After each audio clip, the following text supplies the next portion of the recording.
Well, we are continuing. Every week it's a little wonder, right? I think you can probably bank on it, at least for a long while right now, because this book and the rereading is just incredible. So we are on chapter 8, which is the first chapter in part 2. If you're following along, I know some of you said, I'm reading right where you're reading.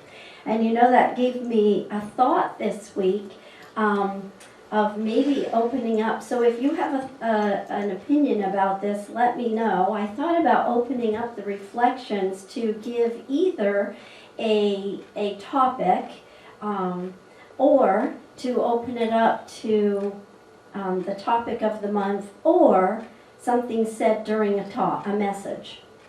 Because if you're like me, I know David and I go home and we talk about the talk and we talk about the day, and one or the other or both of us will frequently say, oh darn, I meant to say this too. And so if you think that might be a good idea because you have something to say when we talk and you would like to share it, then we could add that to it. So today's topic is what I believe our teaching is all about, the power of thought. And I think it isn't just us that believes that. The Bible says, as a man thinketh in his heart, so is he. Aristotle said, what we expect, that we find. Demosthenes said, what we wish, that we believe. And from Shakespeare, there is nothing either good or bad, but thinking makes it so. The modern idea of this would be phrased, he can who thinks he can. And me, what I like to say, putting myself up there with the Bible and Aristotle and Shakespeare, is what you think about, you bring about. I actually have a great huge picture that the first year I taught at the school I'm at, they said, what is one of your favorite sayings? And then they took our picture in, I don't know, it has to be like, I don't know, but the pictures, it's pretty big, and said we needed to place it in our room so our children could see it. And that's exactly what I put on it. What you think about, you bring about. And so, here we go, looking at the power of thought. Do you need anything? Oh, it's something in the, it's something in the wall. Is it in our room? Probably not. Right next door. Probably next door. When's he going to have a technical issue? Well, I will go and check. We have an alarm going And on. we'll put this. I'll go see if, because I do think they have an alarm. Okay, the power of thought. Well, thought is a tricky thought, isn't it? Thoughts are tricky things because they really actually control what we experience in life. And so how do we control those thoughts to control the things that happen in our life? Is that a challenge or what? Ernest Holmes says, the first principle fundamental to the understanding of the operation of thought is that we are surrounded by an infinite intelligence. Now we could stop right there, but he went on and said, the possibility of healing, physical disease, changing environment, attracting friends, demonstrating supply through the power of right thinking rests entirely on the theory that we are surrounded by an infinite mind which reacts to our thought according to law. Now I think it's interesting, he says at the end of it, that is according to law. It's not just wishful thinking and happy thoughts that bring about a happy life. It's actually a law. It's not just a woo-woo spiritual thing, a cosmic idea. It is literally a law. He says that this is more than faith. It is the knowledge that we are dealing with law. So it's more than just a hope or a wish. And we hold these happy ideas in our mind, that's what we're going to experience. It is actually based on scientific law. Kind of important for us to remember, isn't it? Well, we come back to the idea that the first principle fundamental to the understanding of the operation of thought is that we are surrounded by an infinite intelligence. I love that idea. I don't know about you, but when stuff comes up in life, challenges, I'm having a lot of computer problems, car problems, miscellaneous things going on, and I get kind of obsessed with those little things that are going on, and they seem to overwhelm my mind with that's what's going on in my life. And I get myself into this little box where all the possibilities seem to vanish around me. I'm recognizing that I am dealing with just these one or two little minor issues, thinking that this is the extent of my whole life's purpose, when the reality is that it's ever so much more expansive than that. That alarm is really driving me crazy. So, well, there we go. That alarm is completely taking up all my mental memory and not allowing me to think. It is. It's I all, think it just went off. and it was next Okay, door. I was thinking about it going away and it did. So, no, that's not what I'm talking about. Here's an example. If you were here last week and I talked to you privately, you know that I had a computer issue going on. And a lot of the things that I do in life require that I have to have that computer working. And there are basically two programs that I really like and I've really gotten really good at, that I really rely on, are no longer offered. And if my computer dies, those two programs go away with it and I can't get them back. And so I've been nursing these two little programs for years and years and years. So the last few weeks I've been doing a lot of research online, looking for alternative programs. What I found is there are thousands, if not more, of possible programs that I can choose from. So I need to go through all those programs and look at all the possibilities and which ones are going to work best for what I can do and will keep me going in the direction I want to go without too much of a learning curve. And so what I'm finding is that as I talk to people, all the resources online, talking to friends, talking to the people at the computer store, I came up with one program that I decided out of all the thousands there are possibilities, I would choose this one, because it seems to be what I'm looking for. So when I finally got my computer yesterday, I downloaded that program into my new computer. And I started looking at it and I said, I have no idea how this thing works. It is not at all like my old program that I was so used to. So I got on my new computer that I just got yesterday, and got online and looked up YouTube videos about how to work this program. I ended up watching about 3 hours of basic understanding of this one program that I chose. And the stuff that this program is capable of doing is just mind-boggling. It's amazing, and that's only for the first 3 hours of videos that I watched. And there are entire 6-week tutorials on how to use this program. And it was free. Can you believe that? A free program that is so in-depth and capable. And I thought, who'd have thunk it?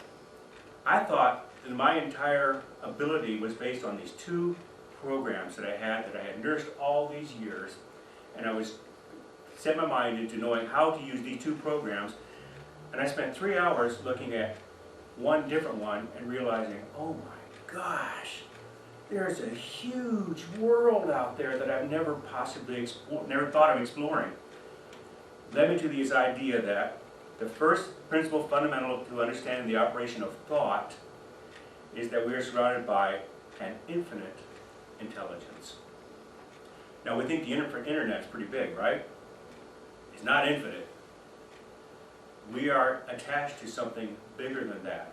We quite often get stuck in that one idea, that one mode, that one rut of who we are and what we are, and we forget to look out at the infinite realm of possibilities. Ernest Holmes says, whatever intelligence we possess is some degree of the one intelligence which we call God. And he goes on to say, because of the oneness of mind, it cannot know anything outside itself, because there is no self, nothing outside of itself, if it is all that is.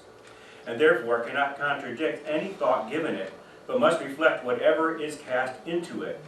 We are immersed in an infinite creative medium, which because of its nature must create after the pattern our thought gives it.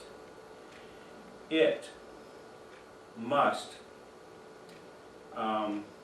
create after the pattern our thought gives into it. So basically, what that's saying is, we can tell God what to do. We can tell God what to do. Right? Well, basically, yes, we can, because we are of the divine nature of what God is. We are, the intelligence we possess is some degree of the one intelligence, which we call God. So therefore, by me telling God what to do is like me looking in the mirror saying, here's what you need to do. God can only operate by working through us. The power behind all things is without limit, but in working for it, it must work through us, realizing that which we create in our minds as ideas, and then reacting upon that idea. But as I said before, it's not just a faith thing. He says it's more than faith. He doesn't say it's not faith. Ernest Holmes says it's more than faith. It's the knowledge that we are dealing with the law. We are dealing with a universal principle like gravity or light. It is that responsive to our thinking. Therefore, Holmes says, there is no limitation outside our own ignorance. By ignorance, he's talking about our inability to see, our inability to, or our ignoring the truth of who we are and what we are as divinely inspired God expressions. The soul that knows its divinity, to the soul that knows its divinity, all else must gravitate. And if we recognize that, recognize through consciousness a deeper realization of who we are and what we are in our thoughts, we are able to create a life that's limitless.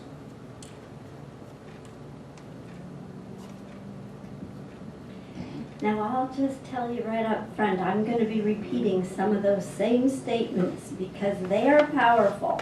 They came from the same place. They did, the one place.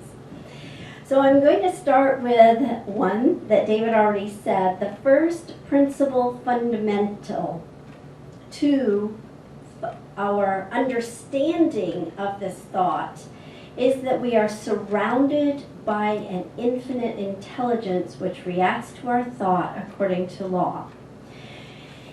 And next week we're going to be talking about prayer. That's the title. And so I invite everyone who's interested in making any shifts anywhere in your life to spend this week really looking at where do you fall in the belief that you are surrounded by an infinite intelligence which reacts to your thoughts according to law. Where do you stand in understanding how the law works to make the shift that you need? Have you found the idea to line your mind up with? And I'm going to give an example of when I broke my wrist as to how that works based on some of Ernest Holmes' words. So this law, this idea, can respond to us only by correspondence. And it corresponds to the law of life, the principles of life. David said, oh, you didn't actually say it. We looked at the words that we had the same, and you didn't say it, so I will say it. In our we believe statements, we say the highest God and the innermost God is one God.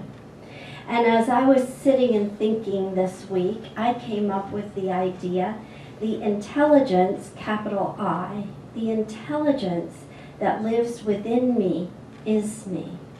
I really like that. It's been really vibing with me really well this week. The intelligence within me is me. The intelligence that lives within me is me. And so finding words that help us to understand better how we are surrounded by this infinite intelligence. And we aren't just surrounded. That word surrounded can sound like it's not through, but it is. Surrounded and enfolded within us. In, through, and as. Yes.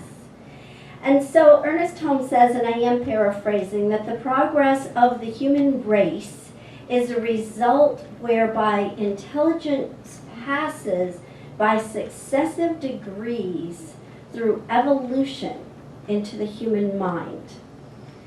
Our progress as a human race is intelligence, God, all that is, passing in degrees. And if you really think back over the evolution of mankind, humankind, you can actually see the degrees that we have taken. Yes? And I was thinking this week even just about our speaking and coming from what they believe there was little language. How many languages have been created by humankind? All our language is an agreed upon way to speak, and it is constantly changing, is it not? Talk to our kids. Yeah. Whole new language. And how about the cell phone little letters that they type that you can't read any of it? At least I can. I have to ask. And that's okay. I'm not above asking. Ernest Holmes says something like, to the extent we learn to control these mental states, we shall automatically control our environment. David did his big me. Yes, we do have that power. And so since next week we're talking about prayer, Ernest Holmes indicates that we must study the power of thought as we approach prayer.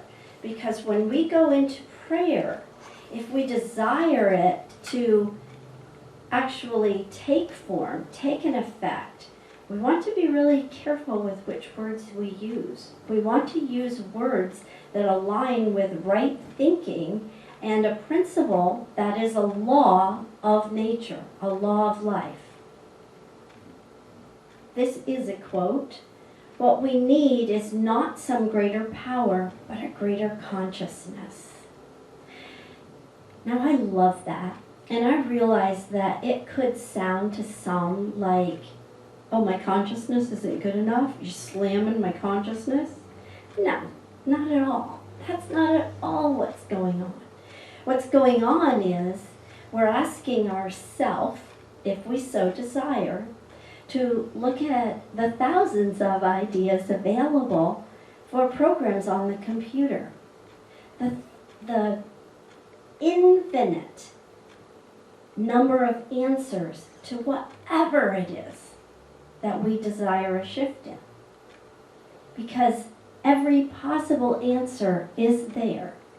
And sometimes when we just sit in the quiet and ask the question and stay in the quiet, steeped in love, steeped in peacefulness, an answer reveals that we're like, oh, I knew that all along. Have you ever had that experience where something comes through you but you get it more clearly and you think, oh, I've always known that. That's my answer. That's what I need to align my thought with to create this that I desire. Ernest Holmes uses the idea of water, and if you've been around for a while, you know I've done lots of things with water, and we use water a lot in this teaching because it's an idea that we can sort of wrap our mind around if we cannot see and imagine the universal infinity. For some of us that feels a little easier than others. So we use the idea of water, and he talks about if water, if the entire universe is water, and some of the water is moved into areas where it turns to ice because it's so cold, it's still water. And that is what's true for us, regardless of what our experiences are in life, it's still love. You're still whole, complete, and perfect at the very core of your being. And there's something really beautiful about that. Being willing to open our awareness to a greater consciousness, to the idea and mind of the infinite allows us to progress. And, you know, I think the same is true. I was reading with my students this week things that I did not know about the exploration of the ocean. Probably Frank knows all these things. And I don't remember the number. I wish that I had looked it up and brought it home with me, but I didn't know till yesterday I wanted to use it. But, you know, water boils at 212 degrees. And in this article, they were talking about the exploration of space and how it has shifted. And they were talking, it was something like 160,000 degrees that they found water in the bottom of the ocean. Now, that's pretty darn hot. And that isn't the number, so don't quote me on it. But it was a number that I went back and looked 2 or 3 times, and I was like, oh my gosh, I had no idea. So there are great examples in looking at water, whether it is boiling water, fog, steam, clouds, ice, or liquid. It's still all water. And we, as an individualized expression of God, are still all love, all perfection, all wholeness. So I want to talk a little bit about physical healing, because that is something I would say that is common to all human beings. And Ernest Holmes writes, a couple quotes I'm going to share. Unless we discredit all human testimony, we are forced to the conclusion that bodily healing of all manner of sickness by mental and spiritual means is a fact. Mental and spiritual healing. He goes on to say, in a different place, health and sickness are largely externalizations of our dominant mental and spiritual states. We do not maintain that this or that specific disease is always the result of thinking about such a condition. But we do assert that a prolonged discordant mental state is certain to eventuate in some form of physical ailment.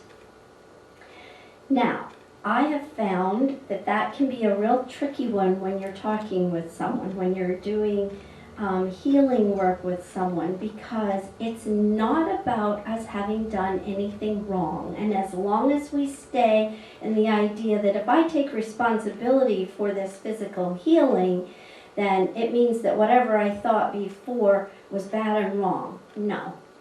So when I was in high school, I broke my wrist. Now I did not, as he say, continue to think, I'm going to break my wrist, I'm going to break my wrist. That is not how I broke my wrist. But I will say that what I did think about was that I might get hurt. When I was trying all these unique new things that no one at the high school was doing on the uneven parallel bars, I did regularly think how afraid I was to do them. Now that fear, admittedly, led to the broken wrist. Because I was so afraid, I let go and fell instead of keeping my mind on the law that says, if you hold on and you do exactly what you've been trained to do, you're going to make it all the way around and catch that other bar.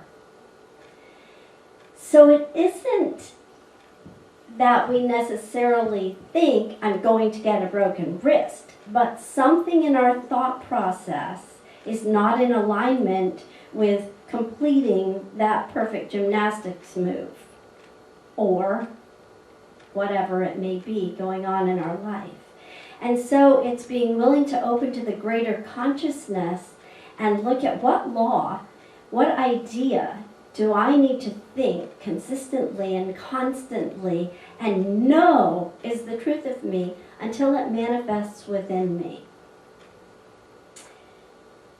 So there is a story about a woman who had 2 large pots, and she would go to the river and retrieve water with these pots, and they were on each end of a pole, and she carried it across her neck. And one of the pots had a crack in it, and so the water, you know this story, don't you? One of the pots had a crack in it, and so it dripped water all the way back. When they would get back to the house, the one pot had was only half full. And so one day the pot said to the woman, "I am so ashamed that I have a flaw and that I lose water." And the woman said, "Really? Well, did you even notice the lovely flowers along your side of the path?" And the pot said, "What?"